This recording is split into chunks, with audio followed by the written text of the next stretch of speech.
¿Cuántas veces nos hemos preguntado si lo que vimos fue real? Si en verdad alguien nos tocó, si hay alguien caminando por la casa sin que podamos verlo. Hay miles de historias, leyendas, mitos y relatos sobrenaturales alrededor del mundo, y estas son solo algunas de ellas. Mi nombre es Luis Martín, y esto es LM Terror Nocturno. Bienvenidos.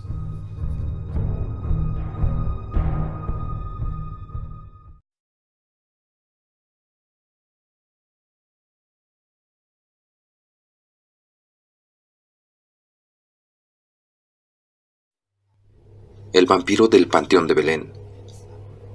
De acuerdo con esta leyenda corta de Jalisco, se cuenta que hace muchos años, a finales del siglo XVIII, durante la época colonial, la ciudad de Guadalajara fue azotada por una extraña plaga, que causaba la muerte de animales y hombres después de la puesta del sol.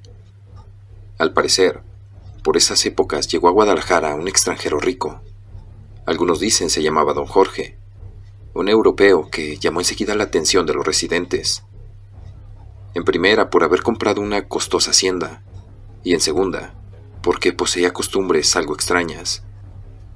Gustaba de vestir bien y muy elegante, completamente de negro, lo que le daba un aire de misterio, así como también dar largos paseos nocturnos completamente solo.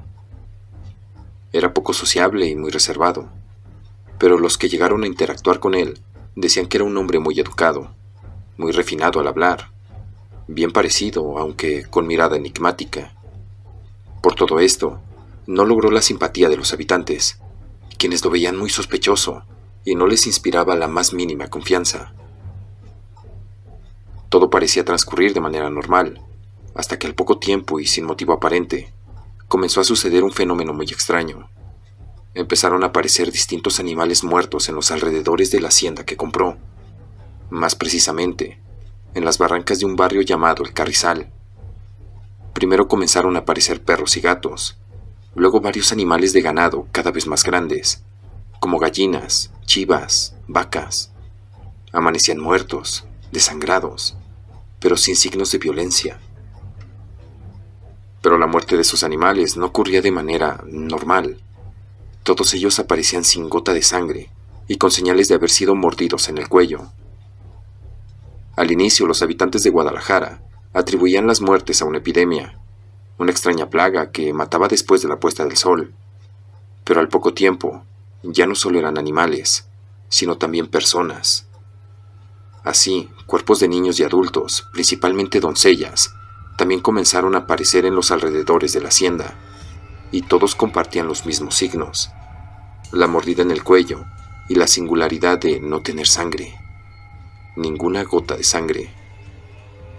Al correrse las noticias sobre lo que estaba sucediendo, la ciudad entró en pánico. Las personas no sabían a qué atribuírselo. No tenían ni idea si era una epidemia o había algún animal salvaje haciendo de las suyas. Así que los propios habitantes optaron por no salir de sus casas cuando se ocultaba el sol. Durante esas horas, rezaban en sus casas por lo que creían era una maldición que había caído sobre la gente de la ciudad.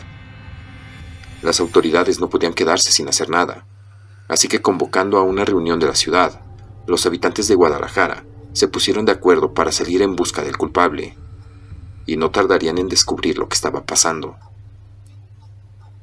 Fue así como una noche, según narra la historia, saliendo los pobladores a dar caza a aquello que estuviese acabando con sus ganados y gente de la ciudad, descubrieron a Don Jorge cuando mordía el cuello de un animal. Estaban tan sorprendidos de lo que estaban viendo, que para cuando lograron recuperarse y quisieron atraparlo, no pudieron. El europeo era demasiado veloz, por lo que terminó por huir y lograr que le perdieran el rastro. En esa ocasión, Don Jorge logró escapar. Los pobladores que habían presenciado todo comenzaron a contar lo sucedido a los que iban llegando. Ninguno sabía qué hacer. Algunos propusieron buscar al sacerdote para que acudiera a la hacienda y que le practicase un exorcismo. Así que mandaron a una comitiva a buscar al sacerdote, pero no lo encontraron. Otros estaban más a favor de destruirlo de una manera más directa, que es clavarle una estaca en el corazón. Al día siguiente, se corrió el rumor como la pólvora, de que la ciudad estaba siendo azotada por un vampiro.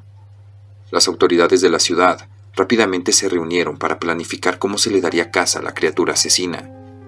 Se aceptaban todo tipo de sugerencias e ideas, pues no tenían idea de exactamente a qué se enfrentaban, solo lo que les llegaba como relatos desde Europa. Durante la reunión, todos concluyeron que los actos eran obra de un vampiro y señalaron al extranjero, lo que provocó que quisieran acabar con él. Buscaban acorralarlo o exorcizarlo, pero sabían que la única forma de deshacerse del vampiro era enterrar una estaca en su corazón. Y fue justo esto lo que pasó. Se dice que un hombre, levantando la mano y al cual le dieron la palabra, les aseguró que para atrapar al no muerto, la ciudad debía causarle hambre al vampiro para forzarlo a salir de su escondite, para después poder atraparlo, y que para lograr matarlo, se necesitaba atravesar su corazón con una estaca de madera y enterrarlo en un cementerio. Por lo que se decidió tenderle una trampa, y se crearon escuadrones de cazavampiros que rondaban la ciudad después del atardecer hasta el amanecer. Algunos de los jóvenes que conformaron estos escuadrones fueron quienes lo llamaron el vampiro de Guadalajara. Una noche, después de 2 semanas, los gritos de una joven atrajeron a los pobladores, quienes encontraron a don Jorge prensado al cuello de su víctima y lo persiguieron hasta lograr atraparlo, para la gran sorpresa del vampiro. Se dice que la estaca que le clavaron en el corazón fue hecha con una rama de un camichín, árbol típico de Guadalajara, y que mientras sucedía esto, el vampiro juró que regresaría, en algún momento, para poder vengarse de todos.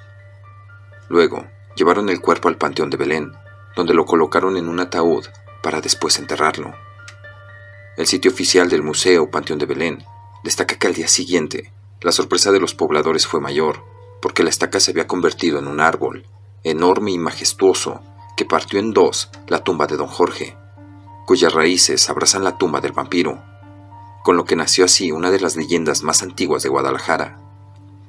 Y para finalizar, la leyenda dice que el día que el árbol termine de romper la tumba, llegue a ser cortado desde la raíz, se caiga o se seque, ese día el vampiro despertará de su largo sueño, se liberará y volverá para cobrar venganza a los descendientes de quienes lo persiguieron y mataron aquel día, y así aterrorizar a la población.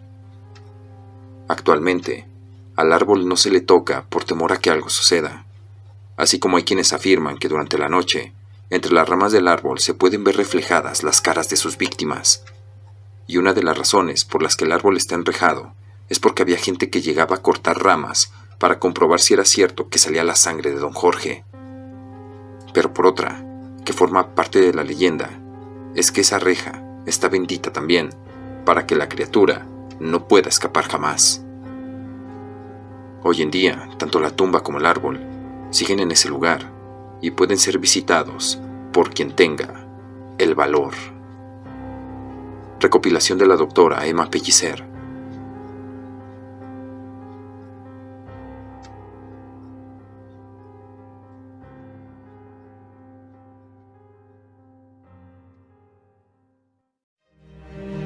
Si te ha sucedido algo paranormal, conoces alguna historia o relato que quieras compartir, envíalo al correo que aparece en pantalla, aportesterrornocturno@gmail.com. También puedes enviarme fotos o videos paranormales que te gustaría que publicara en próximos videos. No olvides suscribirte, compartir, dar like y activar la campanita de notificaciones. Esto fue LM Terror Nocturno. Hasta el próximo video.